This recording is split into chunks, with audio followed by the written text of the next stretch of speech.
আমাদের 3জন কর্মী মারা গেছেন, শুধু আমরা চাইলেই এটা বদল হয়ে যাবে এরকম তো বিষয়টা নয়। মানুষকে এগিয়ে আসতে হবে, সাংবাদিকদের এগিয়ে আসতে হবে, কোথাও কোনো বিচ্যুতি দেখলে সেটা জানাতে হবে।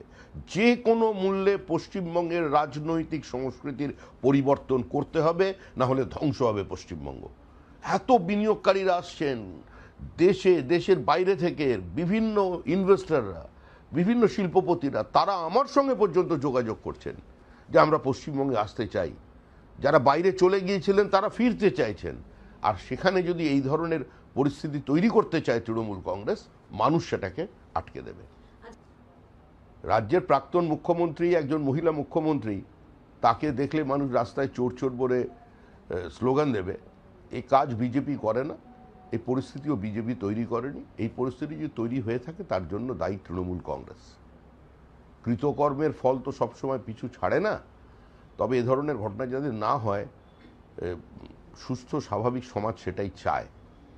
কিন্তু যে কাজ তারা করে এসছে তৃণমূল কংগ্রেস, তো কিছুটা ক্ষেত্রে কিছু কিছু ক্ষেত্রে তার প্রতিক্রিয়া হচ্ছে। তবে অধিকাংশই খুঁজে দেখবেন এর মধ্যে অধিকাংশ মানুষজনই আছেন যারা হচ্ছে তৃণমূলেরই লোকজন। এই হ্যাভস আর হ্যাভস নটদের লড়াই। তৃণমূলের সময় যারা পেয়েছে তাদের বিরুদ্ধে যারা পায়নি তারা মুখ খুলছে। আজকে মমতা বন্দ্যোপাধ্যায় যখন কোর্টে যাচ্ছেন তখন পরাজিত তৃণমূল প্রার্থী এবং এদের মধ্যে অনেকে আইনজীবী রয়েছেন, তারা মমতা বন্দ্যোপাধ্যায়ের সঙ্গে সবাই ছিলেন। এটা কি কোথাও একটা বার্তা যে তারা কোর্টকে আশ্রয় করে এবার বাঁচতে চাইছেন? না, কাকেও আশ্রয় করে বাঁচতে চাইছেন সেটা বলার ইচ্ছা আমার নেই। তবে আমরা মুখ্যমন্ত্রীকে দেখেছিলাম, মমতা বন্দ্যোপাধ্যায়কে দেখেছিলাম সুপ্রিম কোর্টে, প্রাক্তন হয়ে দেখলাম উনি এখন হাইকোর্টে। আমরা আশা করেছিলাম যে ওনাকে দেখতে পাবো ইন্টারন্যাশনাল কোর্টে। দেখা যাক কি হয়। দাদা, তৃণমূলের তরফ থেকে একটা অভিযোগ করা হচ্ছে যে আপনারা বুলডোজার চালাচ্ছেন। বলা হচ্ছে এটা উত্তরপ্রদেশ নয়, এখানে কথায় কথায় বুলডোজার চলবে না, কোর্টের নির্দেশ থাকতে হবে বুলডোজার চালাতে। আরে বাড়ি থেকে তো বেরোন। আমরা তো বলছি আপনারা হিংসা থামানোর জন্য আপনাদের কর্মীদের মারছে আপনাদের আরেক দলের লোকেরা, তাদের বাঁচানোর দায়িত্ব আপনাদের। সবাই এখন খালি বিবৃতি দিচ্ছেন ঘরের মধ্যে ঢুকে গিয়ে।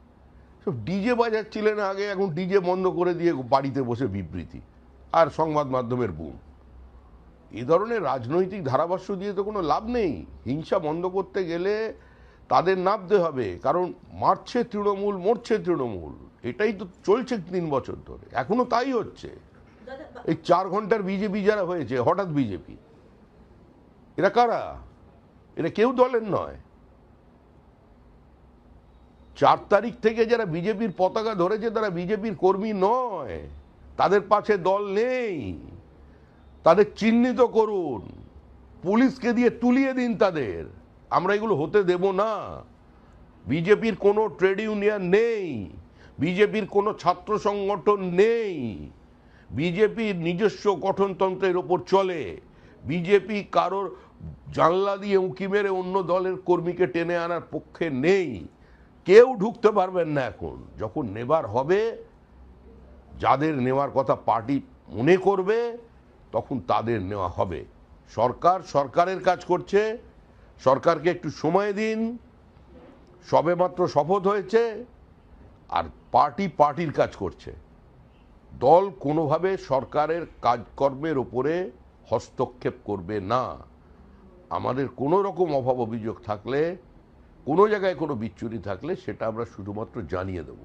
পশ্চিমবঙ্গে একটা সময় এসছে যখন এই রাজনৈতিক সমাজকে শেষ করতে হবে।